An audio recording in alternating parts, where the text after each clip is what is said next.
square up for your single side drills and skills. Okay? So when I say squaring up, essentially this means when any of our one-handed skills, right?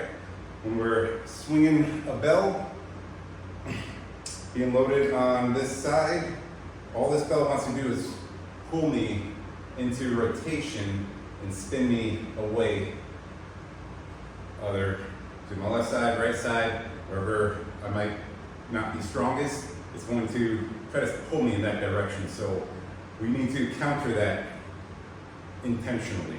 Okay, so when I get set here, number one, what we can do is when I set up, a lot of people will start their single arm swings right here in the middle. As you see, I'm already sort of rotated inwards. Okay, that's probably going to set me up for a little bit of twisting, which we don't want. We want to minimize, right? Understand it's hard to eliminate it completely, but we do want to do our best to minimize it, okay?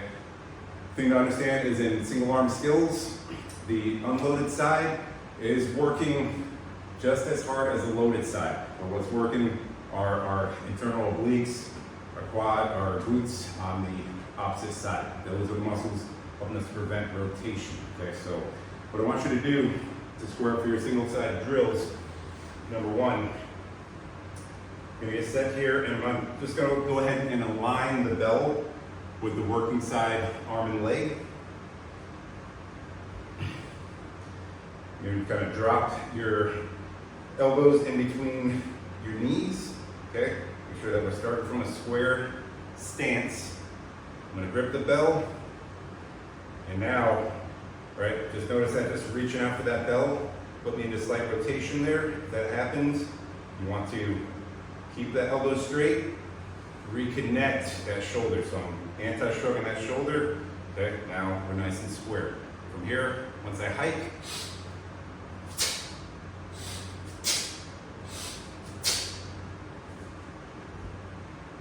okay, so when you're performing those single arm swings, you don't want to be right down the center lane of the highway. Obviously, you'll have to rotate for that. You want to keep that bell aligned a little bit more towards that working side leg. Nothing extreme, right? I'm not flexing over here, bouncing into that side, but just enough. If I see a little bit more knee drive out this way compared to a two-hand swing, but just slightly favoring the inner thigh on the working side. Another thing that we're going to look to do here is at the top of the swing, I'm going to bring my opposite hand over and just tap the bell. Okay, so you know, when I finish here, shoulders are square, shoulders and hips are square. I'm going to drop down, tap the bell, bring it on down. Okay, it's another way to help to ensure that you are staying as square as possible. So, show you what that looks like. So again, bell is aligned to my working side, arm and leg. Square my shoulders up, squeezing the lat down on both sides, not just the working side, both sides. Lat is squeezed down. Going to hike.